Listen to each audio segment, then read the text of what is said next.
This will be relatively short and sweet. Moses as the prophetic son of God. So you might have seen depictions of Moses looking like this, where he's got horns.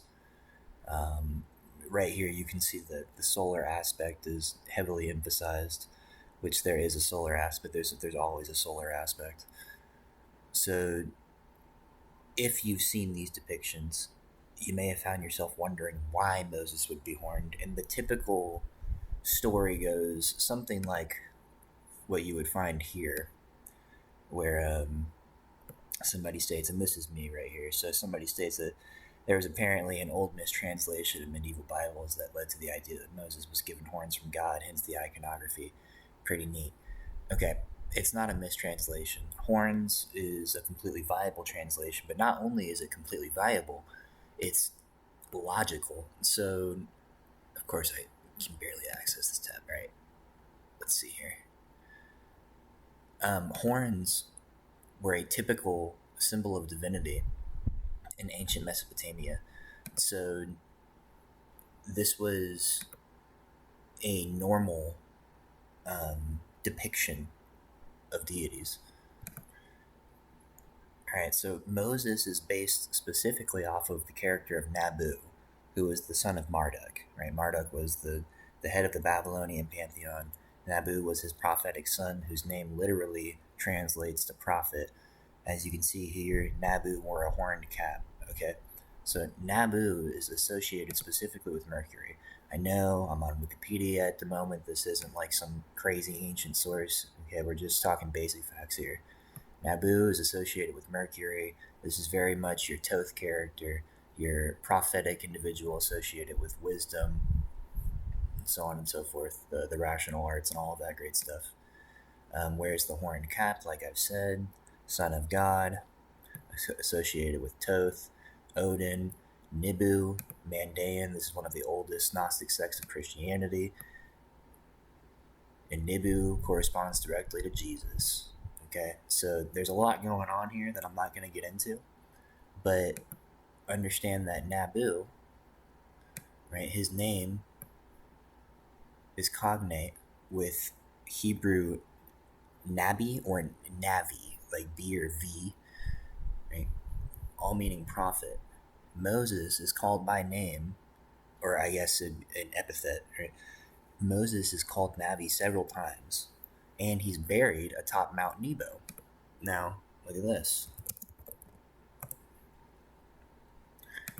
Mount Nebo.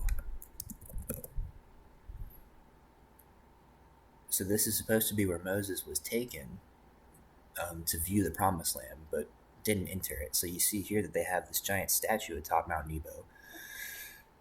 It's in Lebanon, and it has the bronze serpent with the snake wound around it, which was attributed to Moses, right? Well, here, let me find the quote real quick.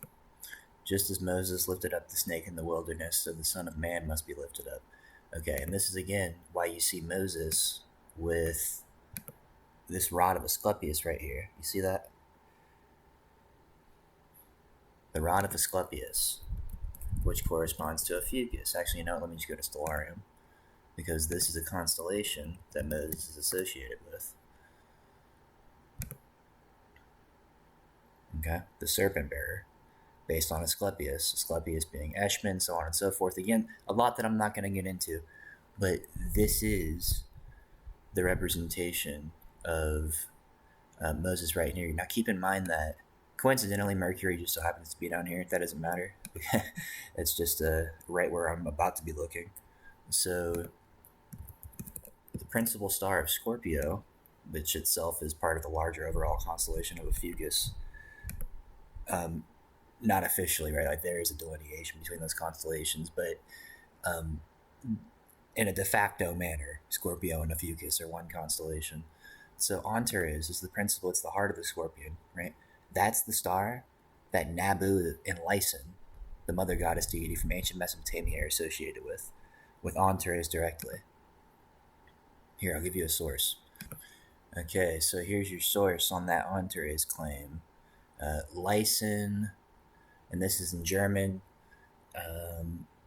what it translates to here, what he's saying is that Lyson is associated with the fixed star Antares, or Lisi, right? And this is your mother goddess figure associated specifically with the donkey, believe it or not, literally called the Mater de la Rosa, or like the morning mother associated with the donkey.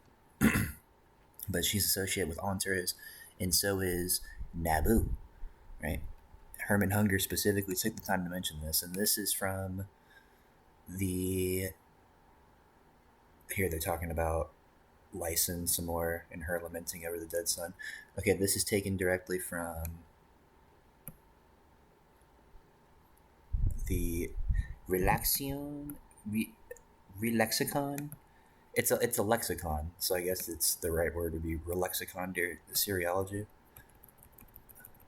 It's this giant compendium of Assyriological, or whatever the fucking word would be for that area of study.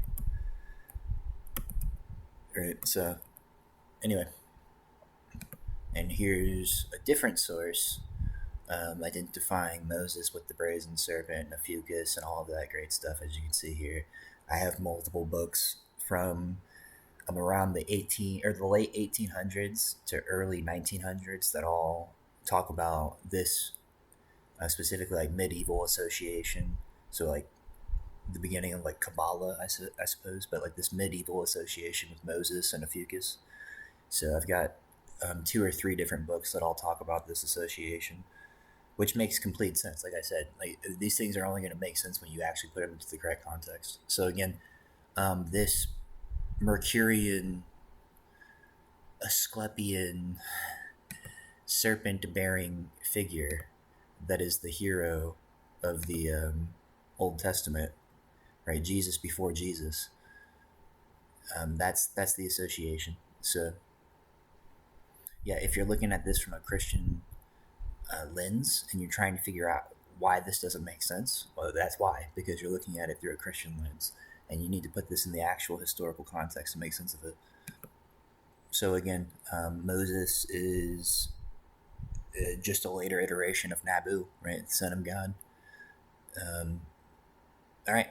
So much love.